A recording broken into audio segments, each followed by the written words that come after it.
Welcome to the Saturday edition of the Box Seat. I'm Adam McGrath and joined by Mark Olmos. Mark, one of the biggest race days of the year. We have the Group 1 Railway Stakes, the Group 2 Guineas as well, and Eskimo Joe for the followers to listen to after all of the races are done. Yes, welcome to our viewers, Adam. It's going to be a cracking day. Day one of the Tab Touch Masters. I'm so excited, and all the people on course will get everything, as you mentioned, the racing, the entertainment. It's all going to be at Ascot on Saturday. Looking forward to it. Let's get straight into the conditions because, as I said, there is so much racing to get through. The immovable run is at the 3 metres. We're expecting perfect conditions as well. Looking forward to some quality racing.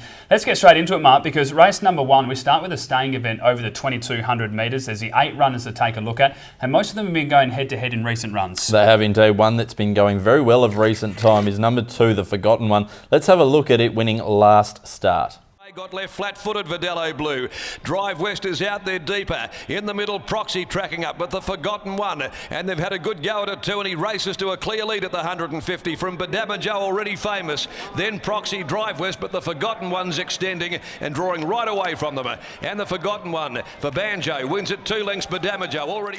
It's a good performance here by the Forgotten One, a lot better than the start before as well. I think when a horse hasn't won for so long, sometimes we see them get wobbly when they hit the front, and that's what happened 2 starts ago. But last start was just able to pull away with a very good performance. Now, the form lines around Badamajo have also held up. This horse is going up in weight dramatically. I mean, up to the 58 kilos now, but we've just seen that these gallopers by Blackfriars can do that. I'm a little bit worried about the tempo in the race, but from barrier 5, Ben Patterson should be getting exactly the same run he has in the previous 2 races. Absolutely, Adam. Number 7 there as well, Proxy for Alan Matthews. Now, if this horse can do everything right, settle in the run, it should be in the finish from barrier 2. I think that's the problem, though. We've been saying that every single performance for Proxy. If it can do this, if it decides that, and it just doesn't do it all together. So, although this is definitely a winning chance, I mean, only lost to the Forgotten One by 3.3 lengths and gets a 3 kilo swing. So it's definitely right in the mix. Should get a lovely run from barrier 2. Can probably actually lead this race with the lack of speed in here. And that just means they might be able to settle a little bit easier and dictate at their own terms, which I think is a bonus. So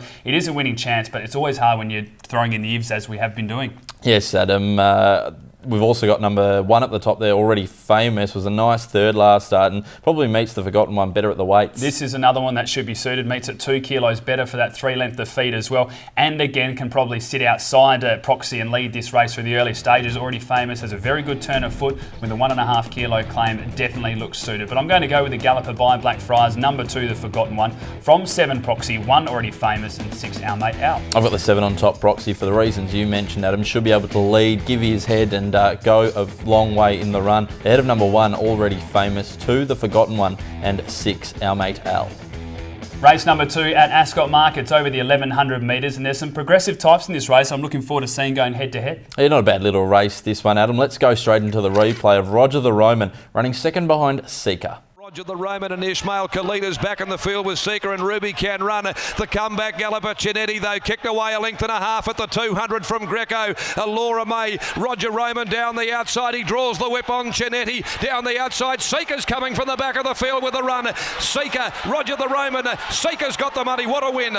Seeker getting... Nice performance there by Roger the Roman. Again, didn't do anything wrong. Was just beaten by a better horse, Fresh, and first up as well. Now, barrier 2, Damien Oliver takes the ride, which does mean it has to go up in the weights with the senior jockey going on board, but I think this horse may just need that. It just needs a little bit of luck through the early stages. From barrier 2, looks to get a really nice run. I think it's a winning chance. Not knocking any claiming apprentices, but when you get a senior rider on, especially the calibre of Damien Oliver, it completely negates that 3 kilos. So it looks a very nice chance in this, Adam, as does number 6 there, Tommy Who. William Pike rides for Grant and Alana Williams. Last time we saw it, it was last, but did have excuses. Yeah, it did indeed on that occasion. You go through the form lines before that, 2 victories and a third as well. This horse has got plenty of speed. I love the first up record, 3 attempts, 2 victories and a third. From barrier 12, we'll be interested to see what they do here. There's not a lot of speed in the race. I think they can cross and lead quite comfortably. And Adam, just quickly, one that missed the start by about 6 lengths last week was Wicked Hunter. Gets a chance here from barrier 1. Missed it by 7, lost by 8.5. Wasn't too far away at all. Now, I really like this horse third up. It's been third up 4 times, 2 victories and a third. Beat some very nice calibre horses as well.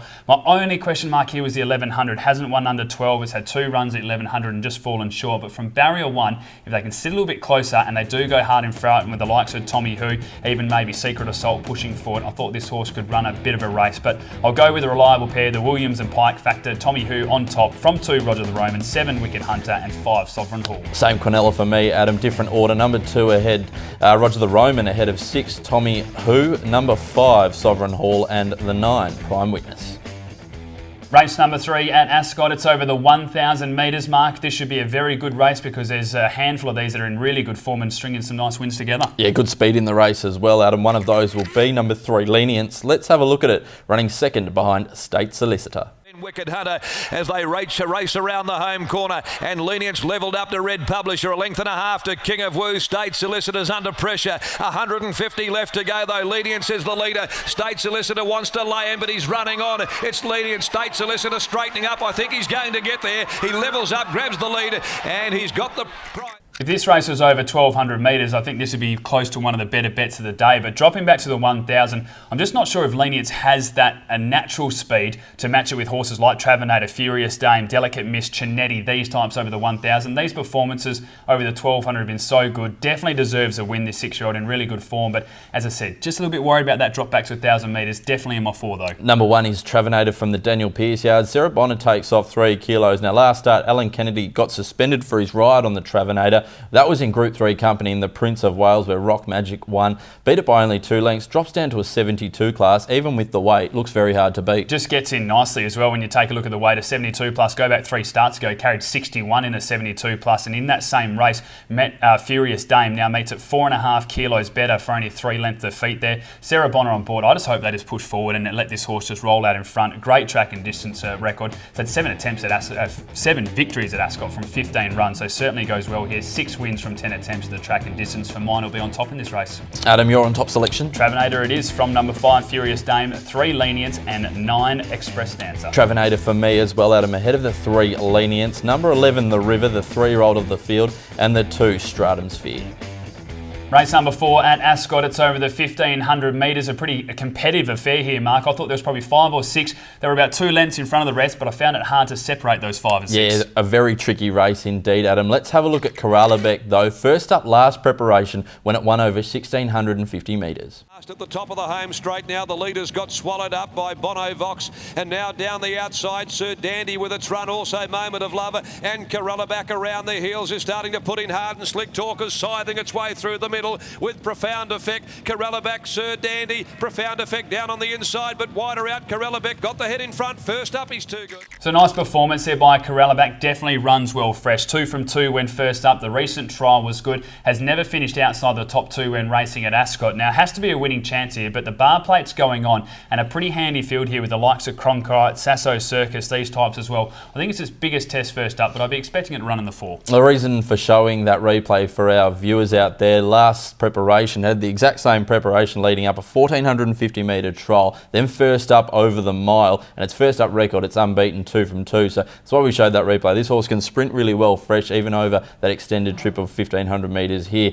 Adam, number 5 there, Push to Pass from the Ashley Maillard. Huey Bowman goes on, which is a big positive, and that's probably adding a few lengths on your horse. Well, any other trainer, and Ash and I have discussed this numerous times, if this is Grant Alana Williams, this is your $2.50 favourite, beaten 1.8 lengths by Poonamoo in a genuine 72 plus. Now, we see Ash Maley, and all of a sudden you'll get odds about this galloper. There's no doubt about that with the likes of Cronkite and Sasso Circus. I really like the form lines. It was a nice win at Geraldton, winning by 5.5, 1 at Ascot, and then that run last up behind Poonamoo was good. Then you get Barrier 1, Hugh Bowman, as you mentioned. I'm happy to play here at each way odds. Adam, you're on top selection. Push to Pass it is, as I said. Take a little bit of value here from number 8 Sasso Circus, which is going to love the 1,500 metres. 7 Cronkite, 6 Corralabek. 6 on top for me. Corralabek first up, ahead of number 10 Quite Regal, 13 the Blue Nipper, and number 7 Cronkite.